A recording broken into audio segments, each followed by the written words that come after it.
Hello my lovely aspirants, welcome back to my channel UPSC aspirants. आप सब कैसे हैं? आई होप आप सब अच्छे होंगे, अच्छे से पढ़ रहे होंगे।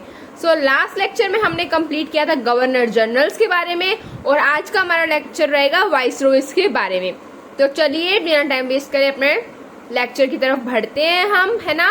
तो फटाफट से पेन पेपर उठा लीजिए और मेरे साथ नोट्स बनाना स्टार्ट कीजिए। देखिए, पहले वाइसरॉय हमारे कौन थे जो हमारे लास्ट गवर्नर जनरल रहे हैं? Lord Canning. Transfer of control from EIC to the Crown, the GOI act 1858। Transfer हो गया था बोर्ड ऑफ कंट्रोल का EIC से किस पे? क्राउन पे, क्वीन पे। किसके एक्ट के तहत? GOI government of India act 1858। Ended doctrine of lapse in 1859। Doctrine of lapse खत्म हो गया था 1859 में। किसने स्टार्ट किया था, किसने इंट्रोड्यूस किया था, उसका नाम मुझे आप बताना। इंडियन काउंसिल एक्ट 1861 आया था। आप देखते हैं हम इंडियन काउंसिल 1861 में क्या आया था। देखिए, पहला तो ये था, viceroy can nominate some Indians as non official member as additional members. मतलब कि जो हमारे वाइसरॉयज हैं, इस एक्ट में बोला गया था कि जो हमारे वाइसरॉयज हैं वो कुछ इंडियन मेंबर को क्या कर सकते हैं? नॉमिनेट कर सकते हैं। कैसे? नॉन ऑफिशियल मेंबर की तरह। और वो क्या रहेंगे? As a additional member. जैसे कि आप गेम्स ही ले लीजिए, आप क्रिकेट टीम में देखते हैं नॉर्मली 11 प्लेयर्स होते हैं बट वो एडिशनल में भी रखते हैं, वैसे इन्होंने रखा था। ठीक है। फिर restored legislative powers to Bombay and Madras में लेजिस्लेटिव पावर को उन्होंने दोबारा से रिस्टोर कर लिया था। न्यू लेजिस्लेटिव काउंसिल्स बनाई गई थी Bengal, north west frontier province में और पंजाब में। नॉर्थ वेस्ट प्रोविंस में बनाई गई थी और बंगाल में बनाई गई थी। ठीक है। और क्या हुआ था? किसको रिकॉग्निशन मिली थी? पोर्टफोलियो सिस्टम को रिकॉग्निशन, पहचान मिली थी। Empower the viceroy to issue ordinance during emergency. Emergency के ड्यूरिंग वो ऑर्डिनेंस की पावर भी किसके पास थी? वाइसरॉय के पास थी। अब पोर्टफोलियो के अंदर देखिए, काउंसिल मेंबर्स जो नॉर्मली थे पहले, वो कितने थे? 5 थे। कौन कौन थे? होम में, मिलिट्री, रेवेन्यू, फाइनेंस और लॉ, ये सारे डिपार्टमेंट थे। अब 1874 में एक और का एडिशन हुआ, वो क्या था? Public works. पब्लिक वर्क का भी क्या हुआ? एडिशन हो गया। ठीक है। फिर आते हैं लॉर्ड एल्गिन। ये भाई भाई मूवमेंट इनके टाइम में हुआ था सर सैयद अहमद खान पे। ठीक है। किसने किया था? सर सैयद अहमद ने किया था वहाबाई मूवमेंट। अब आते हैं लॉर्ड जॉन लॉरेंस पे। लॉर्ड जॉन लॉरेंस पे इन्होंने क्या किया था? इन्होंने हाई कोर्ट को सेटअप हुआ था इनके टाइम पीरियड में। कहाँ कहाँ? बॉम्बे, मद्रास एंड कैलकाटा। बॉम्बे, मद्रास एंड कैलकाटा में। फिर आते हैं लॉर्ड मेयो। लॉर्ड मेयो के टाइम में क्या हुआ था? Rajkot college and Kathiawar and Mayo college Ajmer. Rajkot college कहाँ था? काठियावाड़ में। मेयो कॉलेज कहाँ था? अजमेर में। किसका पॉलिटिकल ट्रेनिंग सेंटर बन गया था? इंडियन प्रिंसेस का पॉलिटिकल ट्रेनिंग सेंटर बना था।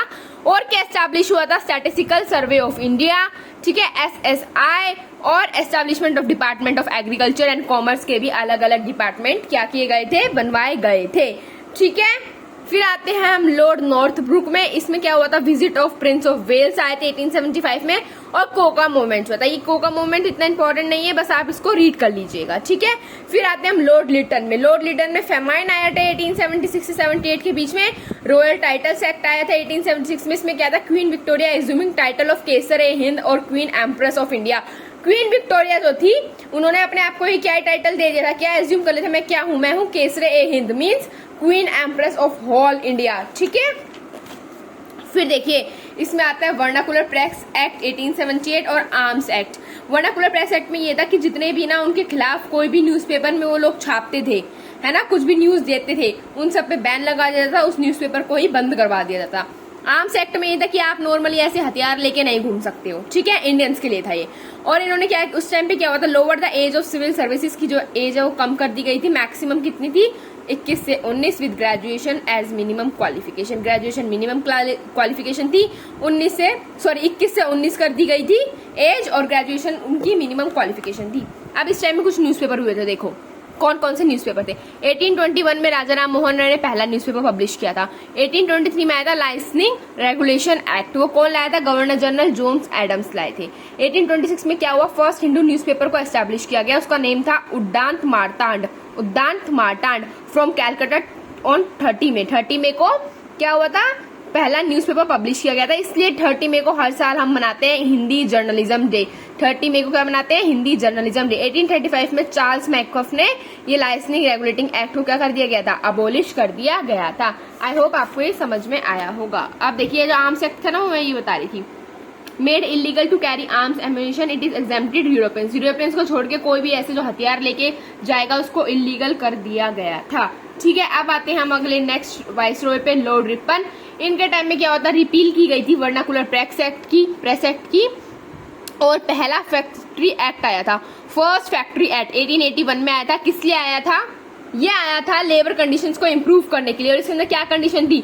जो 7 साल से कम उम्र के बच्चे हैं वो इस काम में एम्प्लॉय नहीं होंगे, वो काम नहीं कर सकते। 7 से 12 साल के जो बच्चे हैं उनको 9 घंटों से ज्यादा आप काम नहीं करवा सकते हो। ठीक है, और गवर्नेंस रिवोल्यूशन किस पे हुआ था? लोकल सेल्फ गवर्नमेंट पे 1882 में अपॉइंटमेंट किया गया था एजुकेशन कमीशन का under chairmanship of sir William Hunter के अंडर किया गया था। और the Ilbert bill controversy, white mutiny हुई थी। सीपी लिबर्ट जो थे इसमें लो मेंबर थे, वो रेशियल डिस्क्रिमिनेशन को खत्म करना चाहते थे। Womens and tea planters did not liking this. जो वुमेन और टी प्लांटर्स थे उनको ये सब चीज पसंद नहीं आ रही थी, तो उन्होंने रिवोल्ट किया था। ठीक है, फिर बाद में उन्होंने वो जो बिल है वो अपना वापस ले लिया था। ये लॉर्ड रिपन में हुआ था। इफ इंडियन जज was presiding the case of European 50% jury should be British. इसमें क्या बोला गया था? अगर इंडियन का जो जज है वो केस ले रहा है यूरोपियन का, तो उसमें से जो 50% ऑफ जूरी के मेंबर जो होंगे वो ब्रिटिश होंगे। ठीक है, फिर 10 सालों के बाद आता है सेकंड फैक्ट्री एक्ट। उसमें क्या था? 9 से 14 साल तक की उम्र के बच्चों को 7 आवर पर डे ही काम करवाया जाएगा। ठीक है, फिर इन्हीं के उसमें आता है हंटर कमीशन। ये इंपॉर्टेंट है, पढ़ लेना। हंटर कमीशन में क्या बोला गया था? प्राइमरी एजुकेशन मोस्ट इंपॉर्टेंट है, सेकेंडरी एजुकेशन को प्राइवेट सेक्टर्स में बांट दिया गया था। अभी तुम देखो तुम्हें कैसे देना है। ठीक है, प्राइमरी हम करवाएंगे, सेकेंडरी किसके पास थी? प्राइवेट सेक्टर के पास थी। There was more emphasis on moral and physical education पे ज्यादा ध्यान दिया जाता था। ठीक है, कोई रिलीजियस एजुकेशन नहीं पढ़ाई जाती थी, धर्म से रिलेटेड बातें कुछ नहीं होती थी। वोकेशनल ट्रेनिंग दी जाती थी। फीमेल एजुकेशन को ज्यादा इंपॉर्टेंस दी जाती थी। ठीक है, बहुत ज्यादा इंपॉर्टेंस देते थे फीमेल एजुकेशन को। डेवलपमेंट ऑफ एजुकेशन अमंग मुस्लिम के बीच में भी एजुकेशन का डेवलपमेंट हुआ और ज्यादा से ज्यादा यूनिवर्सिटीज ओपन हुई थी इस टाइम पे। ठीक है, फिर आते हैं हमारे लॉर्ड्स लैंसडाउन। फैक्ट्री एक्ट आया था, ये मैंने आपको बता ही दिया। Second factory act. और क्या होता है? Categorization of civil services into imperial, provisional and subordinate. Indian council act आया था 1892। Setting up of Durand commission आया था इसमें। और इसके अंडर क्या था? Indian were giving right to ask question on budget. Indians को राइट दिया गया था कि तुम बजट के ऊपर कोई भी क्वेश्चन पूछ सकते हो and matter of public importance. ठीक है, but no supplementary question could be ask. और इसके अलावा इन 2 टॉपिक के अलावा कोई भी सप्लीमेंट्री क्वेश्चन नहीं पूछे जाएंगे। किन 2 टॉपिक के अलावा? मैटर ऑफ पब्लिक के अलावा और बजट के अलावा आप कोई दूसरा क्वेश्चन नहीं पूछ सकते हो। ये एक्ट ऑफ 1892 में बोला गया था। ठीक है, आई होप आपको ये चीजें क्लियर होंगी। अब चलते हैं हम नेक्स्ट वाइसरॉय पे, lord Elgin two. Lord Elgin two के टाइम में क्या हुआ था? 2 ब्रिटिश ऑफिसर थे। ठीक है, उनको किसने मारा था? चापेकर ब्रदर्स। चापेकर ब्रदर्स ने 1897 में मारा था। कौन थे वो 3 चापेकर ब्रदर्स? दामोदर हरि चापेकर, बालकृष्णा हरि चापेकर और वासुदेवा हरि चापेकर। क्या हुआ था इस टाइम में? पुणे में प्लेग फैला हुआ था। ये लोग कमिश्नर थे। कौन थे 2 British officer? Mister Rand and Ayerst. Mister Rand and Ayerst ये क्या करते थे? पुणे को प्लेग फ्री बनाना चाहते थे। तो उसके बाद क्या हुआ? जो ये 3 भाइयों थे इन्होंने मिलके इन दोनों को मार दिया। ठीक है, लॉर्ड एल्गिन टू के टाइम पे ये हुआ था। फिर आते हैं लॉर्ड कर्जन। लॉर्ड कर्जन में सबको पता है मेन चीज क्या हुई थी? आपकी पार्टीशन ऑफ बंगाल हुआ था। अपॉइंटमेंट ऑफ पुलिस कमीशन हुआ था 1902 में under sir Andrew Fraser to review police administration को दोबारा से रिव्यू करने के लिए। यूनिवर्सिटी कमीशन का अपॉइंटमेंट हुआ था। कलकत्ता कॉर्पोरेशन एक्ट हुआ था।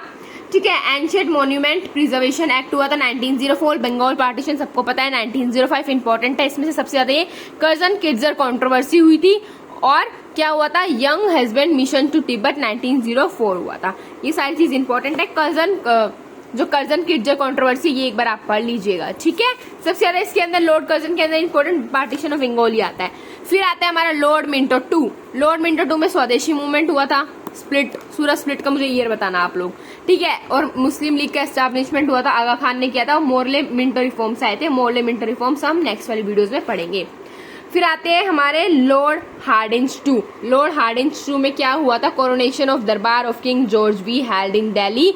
इनकी दरबार लगाई गई थी, ठीक है, किसी भी चीज़ पे डिस्कशन लेने के लिए दिल्ली में लगी थी किंग जॉर्ज की।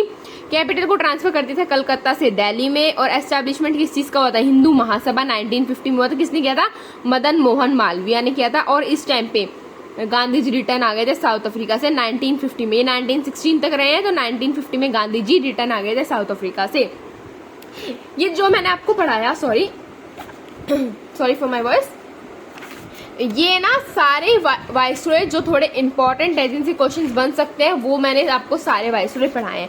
इसके बाद भी काफी वाइसरॉय आए थे, मैं उनका नाम बताती हूँ, जैसे lord Chelmsford, lord Reading, lord Irwin, lord Willingdon, lord Linlithgow का भी आएगा एक में, लॉर्ड वेबल और लॉर्ड माउंटबेटन। ये जो तीन है ना, ये जो लास्ट की जो तीन है, ये हम जो आगे वाली वीडियोस पढ़ेंगे उसमें पढ़ेंगे, ठीक है। उसमें इन्होंने जो जो काम किया उसमें मैं आपको बताती रहूंगी कौन से वाइसरॉय थे, ठीक है। तो जो ज्यादा इंपॉर्टेंट थे वो मैंने आपको अच्छी तरह बता दिया है। आई होप आपको वीडियो लेक्चर समझ में आया होगा। जो इंपॉर्टेंट चीज थी मैंने वही बताई है। एडिशनल इन्फॉर्मेशन आप खुद पढ़ लेना एक बार, ठीक है। जैसे कि वर्नाकुलर प्रेस एक्ट, ये मैंने आपको शॉर्ट में बताया था। आर्म्स एक्ट मैंने आपको शॉर्ट में बताया था, आप इसमें से देख लीजिएगा।